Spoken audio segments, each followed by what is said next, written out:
12 година, час новин на АТР. Ви дивитеся «Заман». 1 лютого, 1435-й день анексії Криму. У студії Ескандер Маметов.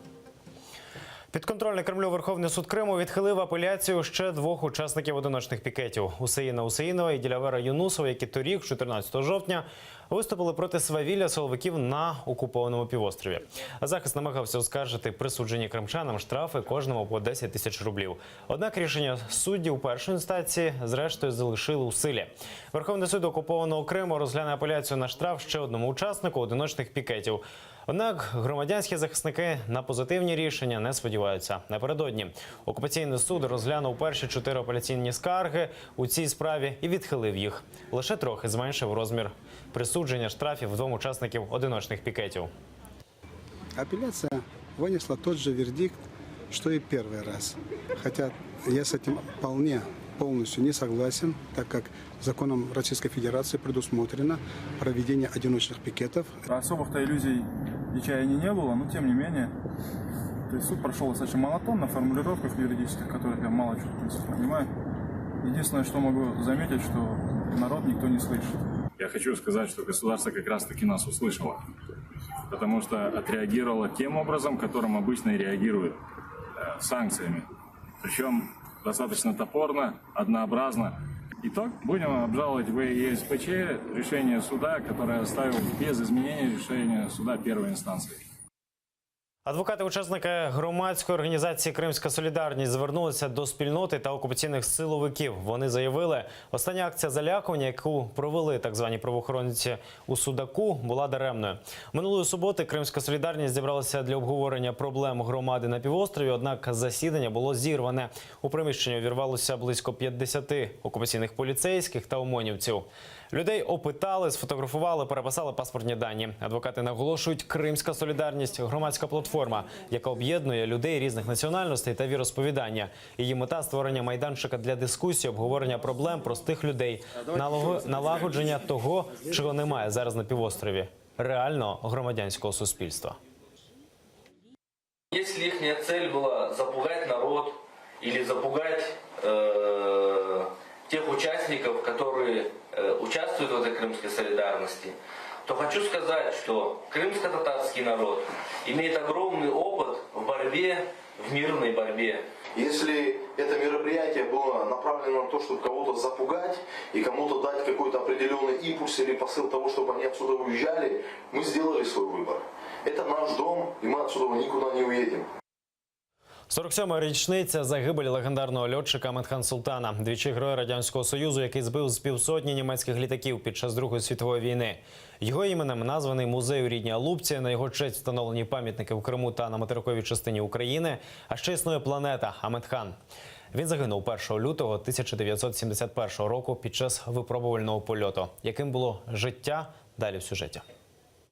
Адам Дуняга ос сметенен, ос тағдыры йылдызынен берабер келейкен.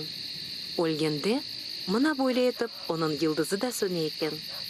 Анам, менің йылдызым қайсы білмейсіз ми? Слова матері про місію в житті стали пророчими для Аметхана. 6-річний хлопчик ще й гадки не мав, чи займатиметься далі, та вже тоді мріяв про небо. Родина мешкала у Алупці на схилі Айпетрі. 24-річним юнаком Аметхан пішов на фронт. Перший бойовий виліт і перша перемога. 22 червня 1941 року збив тараном німецький бомбардувальник. За мужність та відвагу у 43-му отримав Героя Радянського Союзу. Цим почесним званням нагороджений двічі.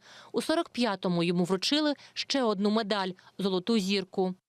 Я совершил 603 боевых вылета. Сбил 49 самолетов. Раз остался жив, значит, в то время самолеты, на которых я летал, были хорошие. У той час, як він боронить небо Радянського Союзу, його родину НКВС депортує із Криму. Брата звинуватили у посібництві фашистам і арештували. Хотіли забрати й матір. Та Аметхан завадив цьому. Його друг та бойовий командир Тимофій Хрюкін заступився за родину. Замість заслання в Узбекистан родину відправили до Краснодару. Ці події та загалом депортація кримсько-татарського народу лягли в основу фільму «Хайтарма». Його режисер Ахтем Сейтаблаєв, він же виконавець головної ролі Аметхана Султана, зізнається, ця роль – велика честь. Кожен кримськотатарський хлопчик мріє або мріяв стати Амедханом Султана, я не є виключенням. Я намагався створити образ живої людини зі своїм білем, зі своїми сподіваннями, зі своєю надією. Навіть попри військові звитяги та боротьбу з фашистськими загарбниками, радянський режим намагається усіляко применшити досягнення Амедхана і все через національність – кримський татарин. У 1953 році за випробування прототипу крилатої ракети льотчика представляють до 3-ї зірки героя. Проте Сталін, дізнавшись про національність Амедхана, заборонив вручати відзнаку. Берия принес Сталину, это такой очень характерный, яркий случай, принес Сталину список на награждение. И там в этом списке был Амедхан Султан, и Сталин рассвирепел. То есть это означало, что Амедхану нужно дать 3-ю звезду героя. Это, конечно же, кардинально вообще меняло бы всю вот эту парадигму развития крымско-татарского народа. Історик каже, Амедхан завжди був зі своїм народом. Ще в 60-ті роки його підпис стояв першим в листах-зверненнях національного руху кримських татар до радянських органів щодо повернення кримсько-татарського народу на історичну батьківщину. А тому постійно був під прицелом КДБ. За однією з версій істориків, Амедхан Султан загинув не випадково. Гибель такая трагическая 1 февраля Амедхана Султана, это, в общем, было убийство. Это было срежиссировано компетентными органами. Пам'ять Амедхана Султана жива й понині. На історичній батьківщині на честь відомого земляка відкрито музей в Алупці, названо площу у Симферополі. Ім'я Амедхана Султана увіковічено й в небі. Його іменем названо малу планету сонячної системи. Олена Царенко, Заман, АТР. Сьогодні наш телеканал протягом дня згадуватиме героя. Ви почуєте розповіді істориків, побачите документальні кадри, які збереглися до наших днів. І телеканал ТР сьогодні покаже фільм про долю всього кримсько-татарського народу та його вірного сина, легендарного Амедхан Султана, кінострічку «Хейтарма». 3 лютого у будинку культури Буюк-Онлар відбудеться 9-й турнір пам'яті Амедхан Султана з національної боротьби «Курєш».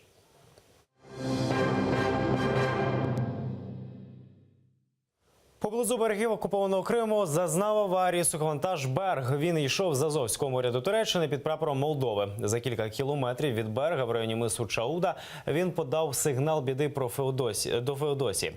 Команда повідомила, що судно отримало пробоїну з правого борту і дало крен. Рятувальний катер евакуював усіх моряків, 8 українців та 4 громадян Азербайджану. Корабель залишається на якорі у Феодосійській затоці. Його ремонтують. На борту судна залишається близько 3000 тонн вантажу. 15 років позбавлення волі. Суд у Генічеську оголосив вирок винуватцю теракту в Новоолексіївці Валерію Долапчі. Там у квітні 2016-го поблизу з адмінмежею з анексованим Кримом злетіла у повітря нашпигована вибухівка автівка з одеськими номерами. Вона була припаркована в людному місці, внаслідок чого одна людина загинула, ще 5 дістали поранень. Правоохоронці кваліфікували вибух як теракт і спробу дестабілізувати ситуацію на кордоні з Кримом. Валерія Долапчі вважають організатором теракту. Свою вину він так і не визнав. Суд присяжних ухвалив Долапчі Валерію Степановича визнати винним, призначити Долапчі Валерію Степановичу покарання у виді позбавлення волі на срок 15 років з конфіскацією усього належного майна на праві власності. У Нікополі намагалися вбити місцевого депутата. Вибуховий пристрій підірвався тоді, коли чоловік після роботи заїхав до свого гаражу. Його шпиталізували з численними пораненнями і великою крововтратою. Але лікарі кажуть, стан нестабільний. Поранений позафракційний депутат міськради Нікополя Олександр Рибаков, що саме підірвалося, поліція не каже, але від вибуху струснуло цілий будинок. Я слышал, у нас чуть хата не завалилась, дома были. Это так громко было, да? Шарахнуло так, что аж подкинуло.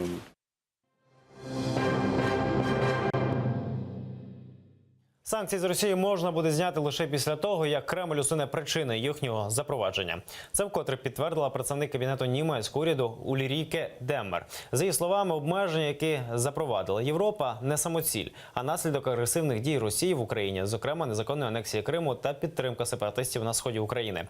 Цього тижня Сполучені Штати оприлюднили так звану кремльську доповідь – список наближених до Путіна російських політиків та олігархів, які можуть у найближчі місяці отримати персональні санкції. Шкільні атласи, на яких окупований Крим зображений як територія Росії, таки вилучили з обігу в Чехії. Неполіткоректну мапу Європи виявили в одній зі шкіл Праги 3 тижні тому. Її фотографію опублікували у соціальних мережах. Як з'ясувалося, шкільний атлас надрукувала одна з чеських фірм. Посол України в Чехії Євген Перебий-Ніс звернувся до її керівництва з протестом, і ті одразу вибачилися і зняли скандальну мапу з виробництва. У свою чергу Міністерство освіти Чехії почало перевірки у всіх школах і вже відзвітувало. Помилковий посібник повністю вилучили.